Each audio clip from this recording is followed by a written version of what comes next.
Welcome to Seed to Life. This is my Chinese broccoli or Chinese kale plant. I planted it last spring and it is very easy plant to grow. I enjoyed the harvest of florets and leaves from this plant in late winter, but then as soon as spring starts, caterpillars start attacking this plant. It becomes really tough to get any good leaves from this kale plant in this season. At this time, you can either remove this plant completely to make space for your new plants or keep it for seeds. I decided to keep it mainly as a trap crop. That means the plants like cabbage or mustard or broccoli attract moths and butterflies. That way you can distract the pests away from your other plants. I believe that worked because surrounding plants were spared. As soon as the temperature starts rising, Chinese kale plants bolt. From the green florets develop beautiful white flowers and then the seed pods are formed.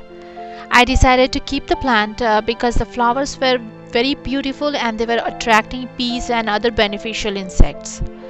Soon the seed pods started forming and the seed pods got bigger, and once they start maturing they turn yellow.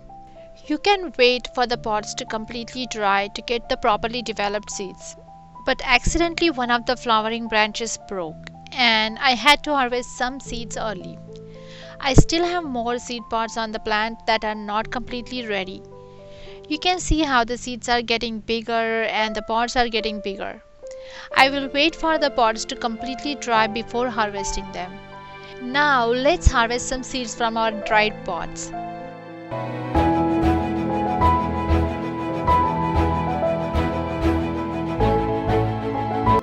If you have only few seed pods like I have, then just open the seed pods in a plate and collect the seeds. If you have a lot of seeds to collect, then you can just crush the pods in between your palms over a container and tilt the plate or container, and the seeds will roll down near the bottom and then you can easily collect them. You can save these seeds in airtight bags or containers and store them in cool, dry and dark place.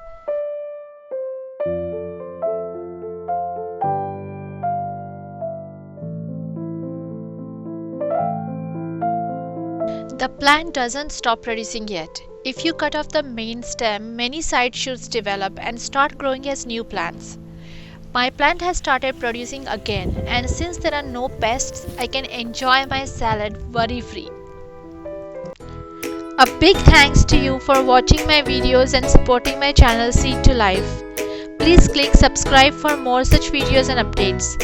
Click the bell icon to get notified about future videos.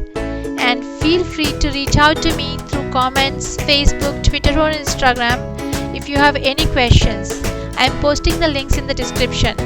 I would love to hear your suggestions and would like to know the news of your garden. Happy gardening. Thank you again. See you soon.